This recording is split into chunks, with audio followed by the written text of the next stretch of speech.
Hello to Priscilla and Courtney and Tradquil. Thanks so much for your contributions in both forums this week. And Courtney, no problem, by the way, with switching out of the video conference group when that wouldn't work for you. No problem at all.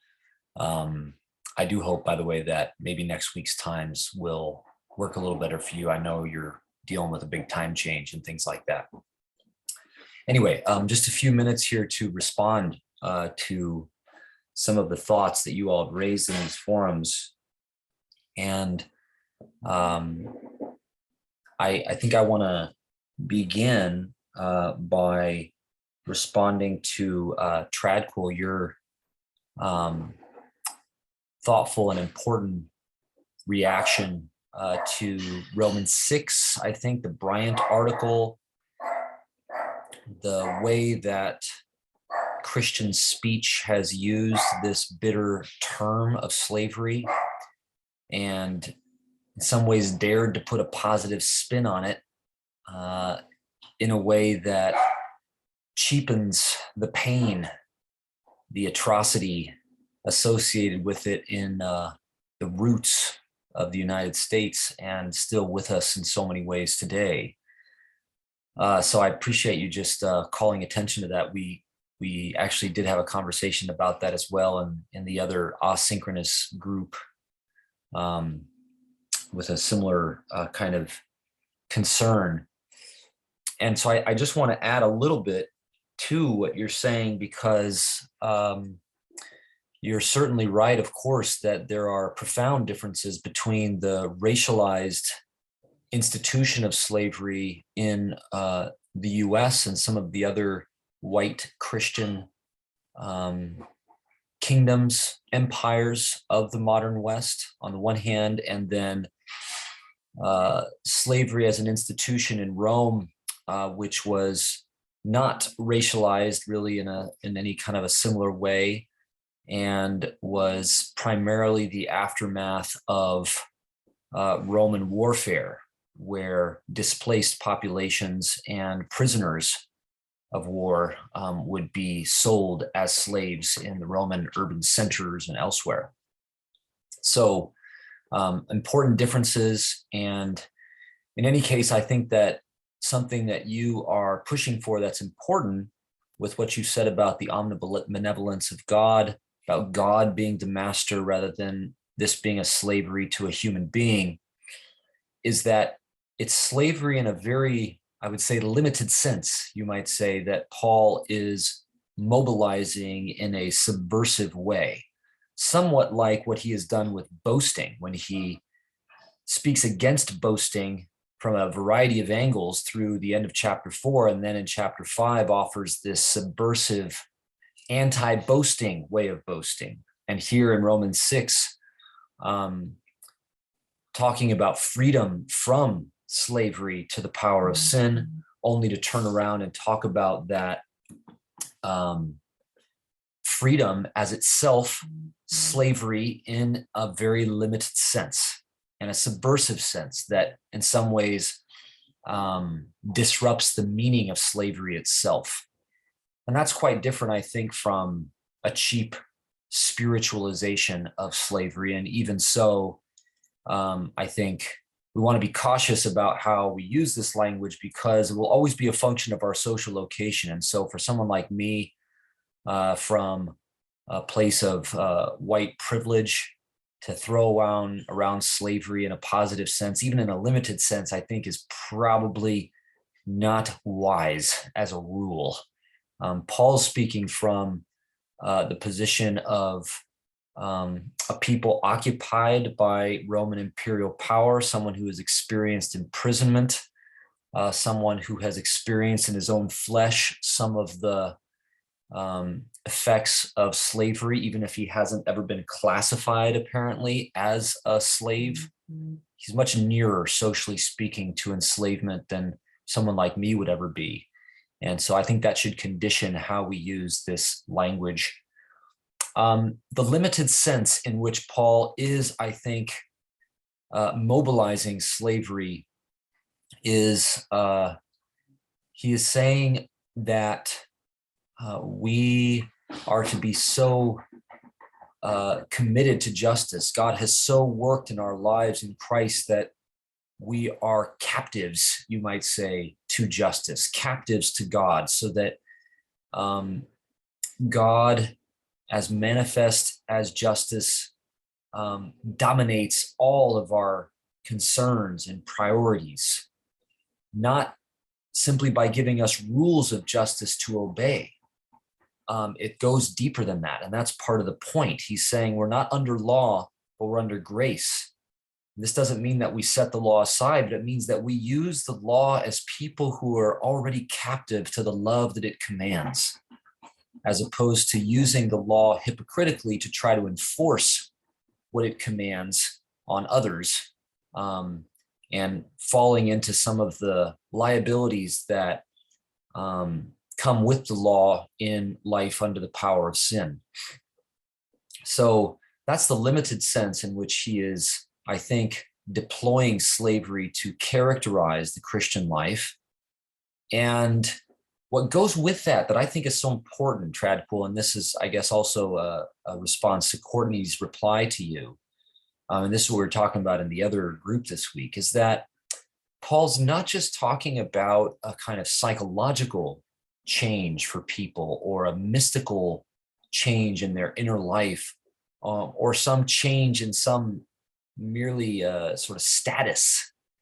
He's talking about a real social change in the flesh, so that to be freed from the power of sin for slaves means to sit at the same table with people who have been their masters and with the masters of other slaves, to dip from the same bowl, to break bread from the same loaf, and to actually experience the dismantling of their enslavement through the social interactions of community.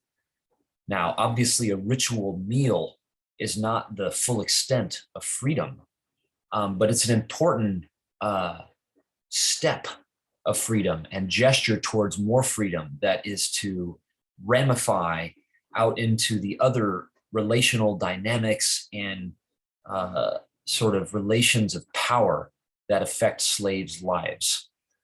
And by the way, that affect non-slaves' lives, insofar as the gospel invites them to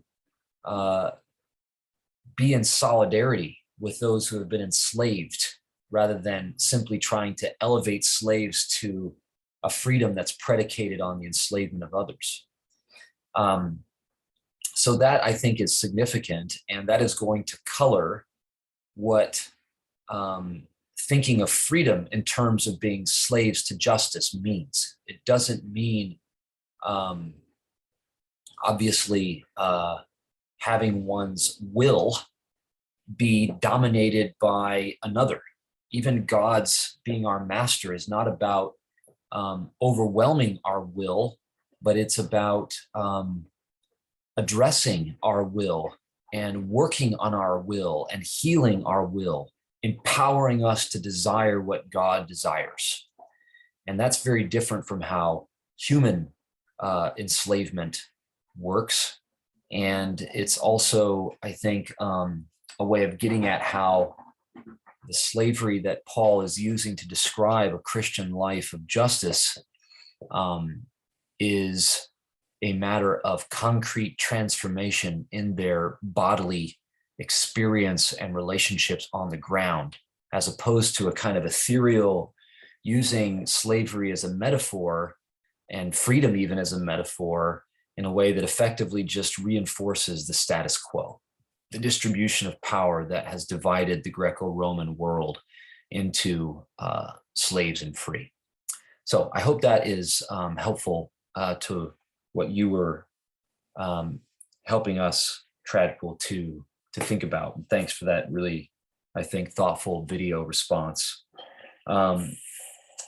Priscilla, along these lines, you also talked about just the importance of maybe rethinking the Adam-Jesus relation.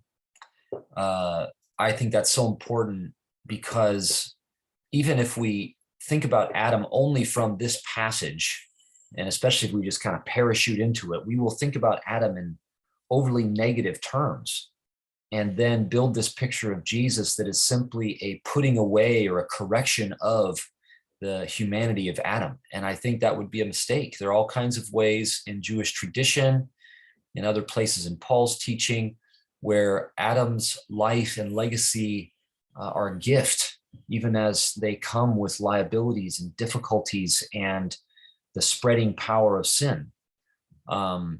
So just crucial, I think, to see that Jesus is an heir of Adam, and consciously so, as opposed to someone who is replacing Adam and starting over.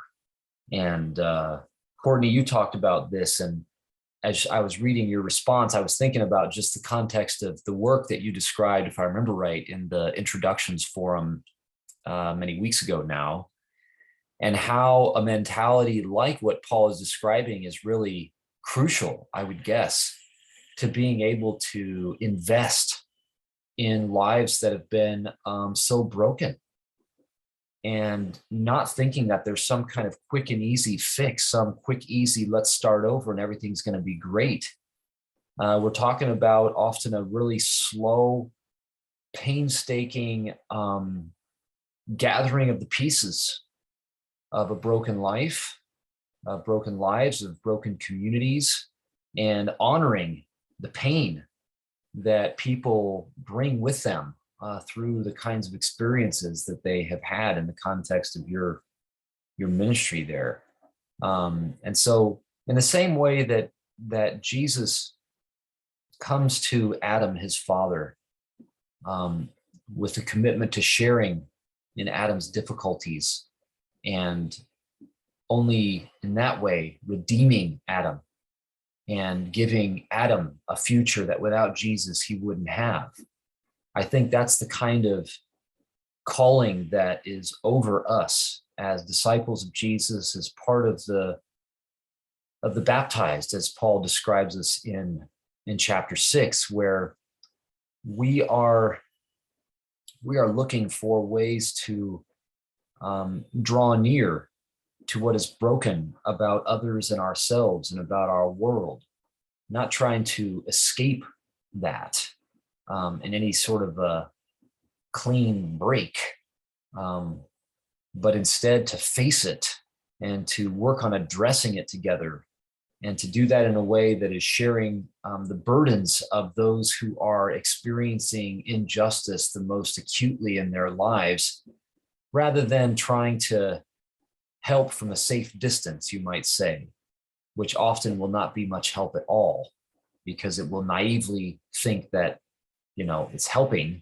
when in fact, from a safe distance, we can't really know what people sometimes need for liberation from the ways that our world has suffocated them.